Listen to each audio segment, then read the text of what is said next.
السلام علیکم. په دې هیله چې روغ او جوړ بیاست. 4000 essential English words exercise د دریم یونټ اکسرسایز ته په خیر راغلی. راځئ چې دا اکسرسایز څه نه څه حل کړو.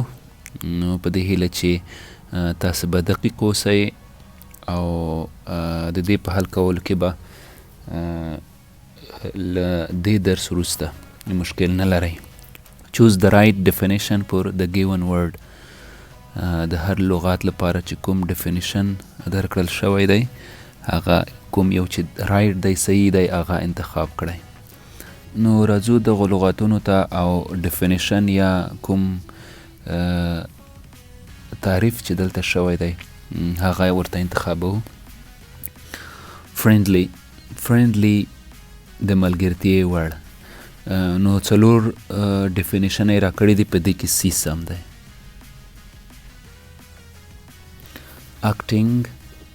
acting or behaving nicely. صحیح ده. یو داسې عادت یا داسې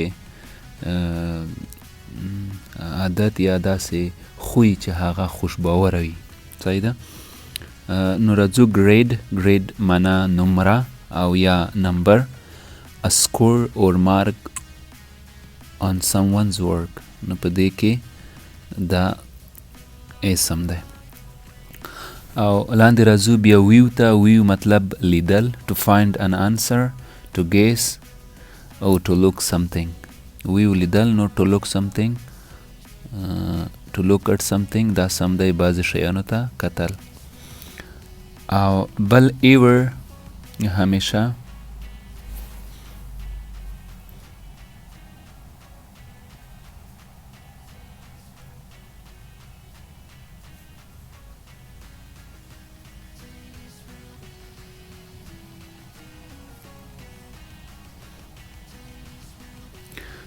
ایور همیشه تل.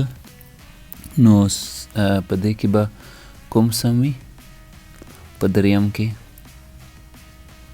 څلورم کې. په څلورم کې at any time. نو دلته بیا بی جواب سم دی. at any time په هر وخت کې. library کتابخانه. space in things in space, a place where books are. داسې ځای چې چیرته کتابونه نه دي. دلته سی جواب سم دی. report معنا رپور. many of something, drops of water in the sky, a paper. نو رپورټ هم په یوه پیپر کې وي. ډي جواب سم دی. alien something written for school. نو دلته creature from different world. نو دلته بیا بی جواب سم دی. بی ډیفینیشن سم دی البته. چارت اتم جواب چارت. موږ وړاندې ویلي وو چې لکه ګراف یا لیست غوندې. نو لیست دلته لیست او ډي جواب سم دی. او راځو بیا among په مینس کې in the middle of something. نو په دې کې A جواب سم دی. او solve حلول. to guess, to find an answer. نو to find an answer تر څو چې جواب پیدا کړه یا د جواب پیدا کول. نو دلته دا سم دی. راځو exercise 2 ته. exercise 2 کې بیا وایي چې choose the right word for given definition. دلته بیا لغات استعمال کړئ د درکړل شوي ډیفینیشن یا د تعریف دپاره. everything that exists in a space. نو universe هغه څه چې exist په سپیس کې دي یا پاس په هوا کې دي. universe نو هغه کائنات دي.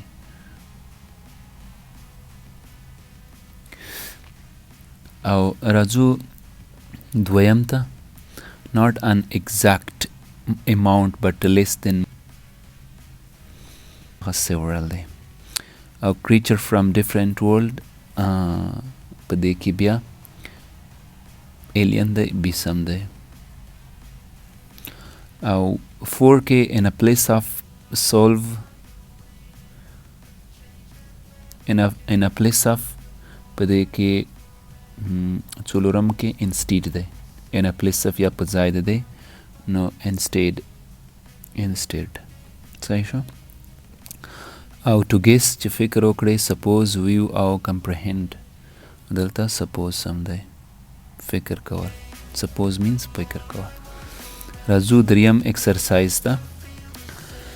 په دریم exercise کې choose the word that is better fit for each sentence. داسې یو لغات دلته انتخاب کوي چې د هر جملې دپاره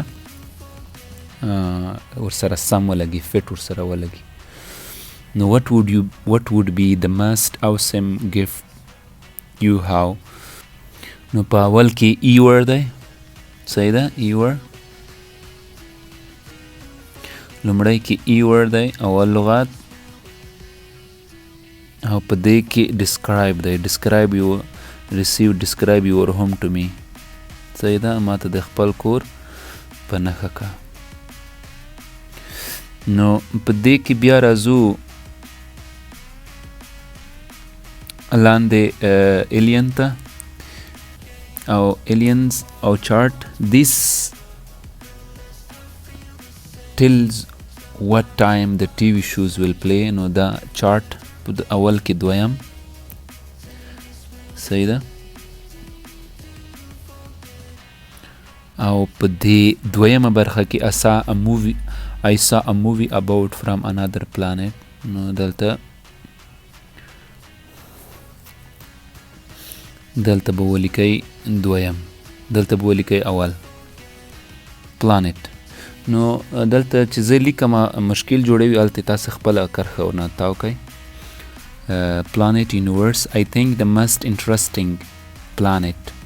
نو په دې planet سم دی او په دویمه جمله کې بیا universe ورکئ. I wonder how the universe began. صحیح شو universe. او بیا راځو فیل او سولو پر جملو کې استعمال شوي. do you like to a hard math problem. نو دلته په اول کې سولو دی حلول. do you like to solve hard math problem غواړي چې سخته سوالونه د ریاضي حل کړي. نو په دویمه کې if you do not know the answer I will fail the test. نو په دویم کې فیل ولګوئ او بیا په دې جمله کې several او weave دی. نو په لومړی کې several days ago تقریبا څو ورځې مخکې I lost my backpack ما لسی کڅوړه ورکه کړه. This girl is in my class I like to weave pictures of pop star. نو دا جنۍ زما انسمپی ده زه غواړم چې د پوپ یا د ښکاره کیدونکو یا د پاپ ستورو تصویرونه ورڅخه وګورم. نو دا و تقریبا نو دا و د دې ورځې درس په دې هیله چې تاسې به خوښ شوی وي. تقریبا دا سوالونه مو ټول حل کړل. تمرین حل کړئ او له هغې وروسته بله ورځ دا رپورټ وایو او د رپورټ نه وروسته به بیا نو مونږ په درسونو کې یو یونټ مکمل وایو. صحیح ده یو یونټ به مکمل وایو. دا درس به زر را ختم شي. نو د کتاب به زه راټول شي او پسې نور کتابونه پیلوو. د الله په امان.